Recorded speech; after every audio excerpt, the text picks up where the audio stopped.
Thank you. The notion that #MeToo was some sort of big breakthrough in the women's path to liberation is total hogwash.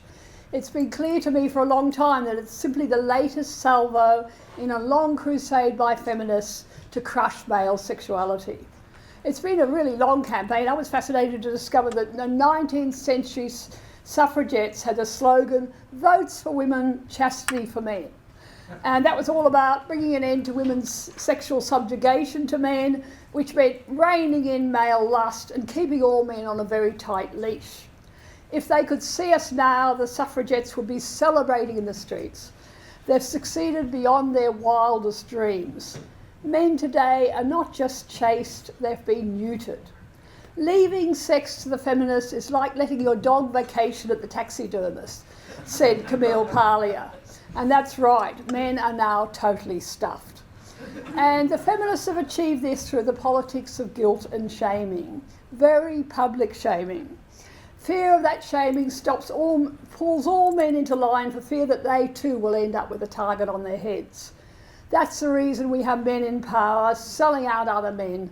Malcolm Turnbull's up there imposing bonking rules on cabinet, newspaper editors destroying men's lives, publishing unproven Me Too allegations. You don't have to look hard to track these. Guys, you can come and sit down the front, this room here. You don't have to look hard to find evidence of these successive waves of feminism attacking male sexuality. In the second wave feminists in the 1970s, Kate Miller's book, Sexual Politics, which was known as the Bible of women's liberation, denounced raunchy male novelists like Henry Miller and Norman Mailer, slamming their depictions of sex as all about misogynist subordination of women.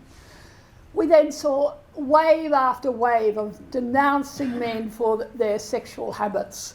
Men were endlessly in trouble over sex, in trouble for not keeping their trousers zipped, for groping and harassing women, for looking at pornography or gazing at women in the wrong way. A few years ago there was this fascinating book called The Testosterone Files, written by a young feminist writer who has a sex change, becomes a male, and I might just hang on. Croaking. So she becomes a male, and she's sort of blown away by the urgency of her desires, his desires. You know, looking at the covers of girly magazines and the newsagents. But what was fascinating, he said, he watched the female audiences in talk shows wagging their fingers at sheepish male guests who are publicly shamed for being porn addicts or womanizers. And he's shocked by women's ready assumption of moral superiority. Do you remember that Macquarie Street banker a while ago? You know, there's some sort of cross spokesperson for the bank is doing a report on finance, and he was caught in the background looking at a computer which had a sort of half-naked celebrity on the cover. And he was shamed around the world for enjoying looking at a woman's body. Or there was another old guy sitting next to Princess Mary at some official function, and she's got major cleavage, and he's caught having a good look. She sees him looking and quickly adjusts her cleavage and gives him a very disapproving look. And he too was caught on video and shown everywhere and denounced as a dirty old man. Now just think about that. Like all women, she has the right to dress how she likes, to flaunt her sexual power over men, but woe betide any male who's caught looking, particularly if he's old or ugly or not in her target market. And that's what's happening everywhere. We've got this tiny group of feminist extremists who've convinced us this is a totally reasonable way for women to behave. I recently took part in an SBS documentary which is based around a survey which found 19% of Australians call themselves feminists. And of course that's absolutely being swollen by the large number of young women graduating from humanities courses in our universities, which are totally captured by ideology. 65% of men and women feel sexism has gone too far. We've still got some seats down here, people. So So we've essentially got this tiny group controlling our society. Look what happened when the women started flooding into traditional male workplaces. Encouraged by the feminist movement, they started imposing new rules about male behaviour. You know, even in car factories or army barracks, you weren't allowed to put up sexy calendars anymore. They started imposing rules about sexy jokes or banter, even though there are plenty of women who enjoy that sort of talk. I mean, that's been the amazing thing for me. This tiny group, deviant group of women, is deciding how men and women should behave everywhere. And of course, post-Me Too, we've got men's lives being ruined, men even killing themselves, because 20 years ago they propositioned a woman in the workplace, even though the workplace is the place where a lot of people actually start new relationships. But you can now, of course, be hung, drawn and quartered for making a proposition, even asking someone out, which is deemed as inappropriate in a workplace.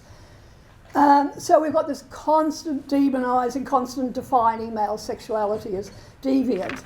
And I think the real point is that most sensible men and women enjoy the erotic spark. It's one of the things we like about being in a workplace where there are men and women working alongside each other, is banter, flirtatious, male and female interaction. But we've all been silenced into expressing our views about this sort of issue. You remember when Chris, the West Indies cricketer, Gale, jokingly asked out a television reporter who was interviewing him. And I think most people thought the outrage that in response to that was just ludicrous. There were all these examples emerged of female sports people, you know, coming on to commentators, coming on to other people on television, and they never got into trouble. I mean, it was just incredible. And the poor guy was fined $10,000 by his cricket club because sports administrators were busily virtue signalling their way out of trouble. Or more recently, there was AFL managers who were forced to resign when it was discovered they were having affairs, which had nothing whatsoever to do with their job. So all the kowtowing by men in power is driven by the politics of guilt and shame. And what worries me is there's growing numbers of women who are going off sex in long-term relationships, and they are very much part of this protest, if you like, against male sexuality, because there are a lot of women who just aren't interested in sex, and they're easily conscripted by the feminists to do their work for them. I've been getting a growing alarm about the numbers of women who are going off sex in long-term relationships. I've been following this for many years. A few years ago I did a book about it, and you find that across the Western world the gap between men and women in terms of sexual desire is increasing. Huge numbers of heterosexual married men are living lives of sexual deprivation, having sex doled out to them occasionally, like meaty bites to a dog, as one man said, or having sex not at all. My favourite was the man who said he got so sick of initiating sex that he finally said to his wife, "That's it, next time we have sex, you're going to initiate." That was 8 years ago, and they haven't had sex since. So what's interesting to me is you've got this big group of women who aren't very interested in sex, and they're easily conscripted by the feminists to come on board various campaigns they're running against male sexuality. And so if you talk about the fact that that sex between, that there is some sort of sexual obligation in a marriage, that it's just not reasonable for men to live their lives dealing with constant sexual rejection, you get howled down. If you Google my name, you'll find one of the favourite slogans for me is that I'm a rape cheerleader. And that's all over the Twitter sphere. And I was once speaking at the ANU about all of this, and they, of course, had protests outside the university saying it was violence against women to suggest there was any obligation to even talk about looking after each other's sexual needs. So we have lots and lots of women living happily celibate lives, and men are having to just cop it sweet. Oh, you go. So amazingly to me, we're having across the world a move to criminalise customers of prostitutes. They've got laws now in place in many European countries, Canada and so on. A man having an affair knows that could mean the end of their marriage and the loss of their families. And what we particularly see now is endless talk about porn addiction. That men are liable to become sex addicts if they look at too much pornography. Back in the 80s, there was this lunatic, a real Fruit Loop called Andrea Dworkin, ferocious anti-porn campaigner, trying to shut down the sex shops and video shops.